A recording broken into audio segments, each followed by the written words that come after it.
SC సామాజిక వర్గానికి సంబంధించిన పేద ప్రజలను చంపి, పోలీసు వాళ్ళని చంపి, మా కార్యకర్తలను చంపి, ఇక్కడ ప్రతాప రామకృష్ణ మీ ముందే మీకే నిలువెత్తు నిదర్శనం. ప్రతాప రామకృష్ణానికి డబ్బులు ఆయన భారతీయ జనతా పార్టీ కార్యకర్త. ఆయన ఏ రోజు ఇన్ఫార్మర్ కాదు, ఎవరిని ఇబ్బంది పెట్టలే. ఈయన వెంటనే కాల్పులు జరిపినప్పుడు చనిపోయే పరిస్థితిలో ఇవాళ వెంటిలేటర్ మీదకి పోయి తిరిగి ప్రాణాలతో తిరిగి వచ్చాడు. ఇటువంటి కార్యకర్తలు చాలా మంది ఉన్నారు. భారతీయ జనతా పార్టీ కార్యకర్తలు, త్యాగం చేసిన కార్యకర్తలు చాలా మంది ఉన్నారు. మా కార్యకర్తలను దేనికోసం చంపినంటే జాతీయ జెండా ఎగిరేయద్దని చెప్పి సామాజిక జర్మని చంపాడు. ఇది కరెక్టా చెప్పండి? తుపాకీ గుట్టం పట్టుకున్న నక్సలైట్స్, మావోయిస్ట్ భావజనం చెప్పాలి. జాతీయ జెండా భారతదేశంలో జాతీయ జెండా ఎగిరేయడం తప్ప. జాతీయ జెండా ఎగిరేసిన వాడు భారతీయుడు అవుతాడా? 15th ఆగస్టు రోజు 26 జనవరి రోజు నల్లా జెండా ఎగిరేసినట్టు భారతీయుడు అవుతాడా? నల్లా జెండా ఎవరు ఎగరేయాలి? పాకిస్తాన్ లో బంగ్లాదేశ్ వచ్చి జెండా ఎగిరేద్దనాలే. పాకిస్తాన్ లో బంగ్లాదేశ్ వచ్చి నల్ల జెండా ఎగిరేమనాలి. మరి మీది ఏ సిద్ధాంతం? ఇది ఏ దేశానికి సంబంధించిన సిద్ధాంతం? కాబట్టి పోలీసులను చంపుతారు, కార్యకర్తలను చంపుతారు, అనేక మంది రాజకీయ నాయకులను చంపుతారు, ట్రైబల్ సంబంధించి పేద ప్రజలను చంపుతారు. దీని ద్వారా మీరు సాధించింది ఏంది? మీరు బుల్లెట్ నమ్ముకున్నారు, మీరు ఏం సాధించలే. మీరు సాధించింది ఏంటంటే మీకు అనవసరంగా ప్రాణాలు తీసుకున్నారు. మీరు జంగల్లో ఉండి. మేము బ్యాలెట్ నమ్ముకున్నాం.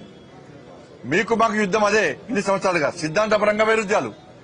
మీరు బుల్లెట్ నమ్ముకున్నారు, మేము బ్యాలెట్ నమ్ముకున్నాం. మమ్మల్ని మా ప్రాణాలు తీసారు. మీరు మాతో పాటు పేద ప్రజల ప్రాణాలు తీసారు. ఇలా మేము ఏం చేస్తాం? ఈ దేశంలో ముచ్చటగా 3వసారి భారీ మెజార్టీతో ప్రజల ఆశీర్వాదంతో, ఈ దేశ ప్రజల ఆశీర్వాదంతో నరేంద్ర మోడీ గారి ప్రభుత్వం, భారతీయ జనతా పార్టీ ప్రభుత్వం అధికారంలోకి వచ్చినాం. పేద ప్రజలకు సేవ చేయడం లక్ష్యంగా మేము వచ్చినాం. పేద ప్రజలకు సేవ చేస్తున్నాం కాబట్టి 3సారి మేము వచ్చినాం. మీరు తుపాకీ గొట్టాన్ని నమ్ముకున్నారు, డ్యూటీ చేసే పోలీసు వాళ్ళని చంపారు,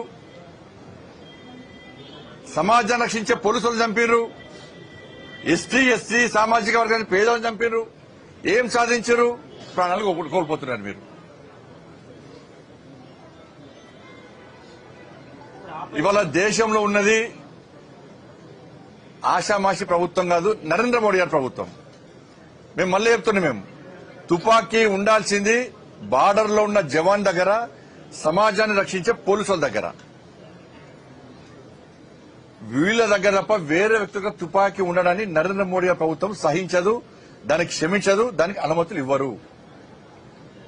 కాబట్టి ఇవాళ లొంగిపోవాలని చెప్పి మా కేంద్ర హోంశాఖ మంత్రులు అమిత్ షా గారు పిలుపునిచ్చారు.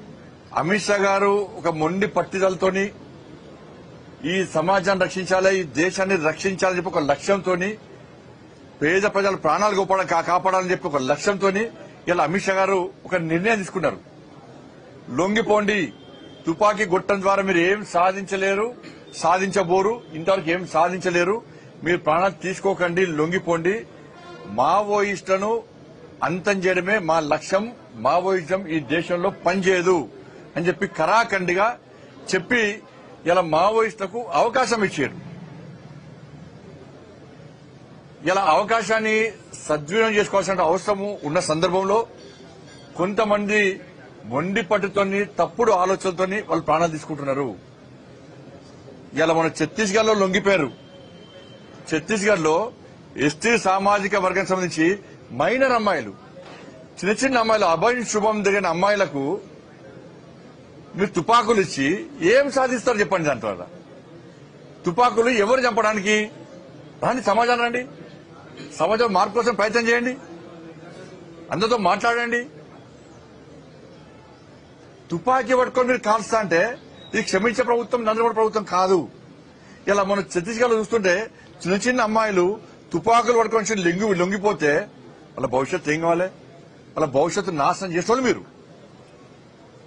వాళ్ళకి తుపాకులు ఇస్తారు వాళ్ళ చేతికి. ఇలా చదువుకునే అమ్మాయిలు, కలం బట్టి రాసే అమ్మాయిలు, వాళ్ళ కుటుంబాలు రోధిస్తున్నాయి.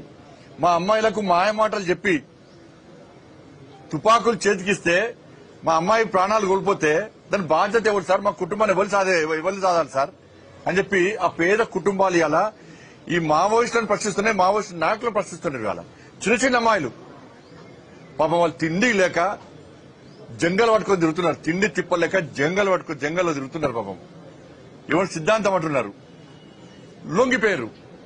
లొంగిపోయిన వాళ్ళని బదనాం చేస్తున్నారు. లొంగిపోయినటువంటి మావోయిస్టు నేతలందరూ కూడా వాస్తవాలు గ్రహించారు. మేము జంగల్లో ఉండి సిద్ధాంతం కోసం పనిచేస్తున్నాం, మా ప్రాణాలను పణంగా పెట్టి సిద్ధాంతం కోసం పనిచేస్తున్నాం. అనేక మంది ఇవాళ ఎన్కౌంటర్లో చనిపోతున్నారు. మా అన్ని పేద కుటుంబాలు, మా కుటుంబాలను దూరం పెట్టినాం, మా కుటుంబాలను దూరం పెట్టి మేము సిద్ధాంతం కోసం పనిచేస్తున్నాం. మన లాస్ట్కు లొంగిపోయే పరిస్థితికి వచ్చిందంటే ఆలోచించండి. అలా మీ సిద్ధాంతం ప్రజలు నమ్మతలేరు. ఇవాళ మళ్లీ అప్పీల్ చేస్తున్నా, అందరు లొంగిపోండి. ఇంకా 4 నెలలు మాత్రమే మీకు సమయం ఉంది, 4 నెలలు మాత్రమే సమయం ఉంది. అమిత్ షా గారి యొక్క లక్ష్యం 2026 మార్చ్ మావోయిస్టులను అంతం చేయడమే లక్ష్యం.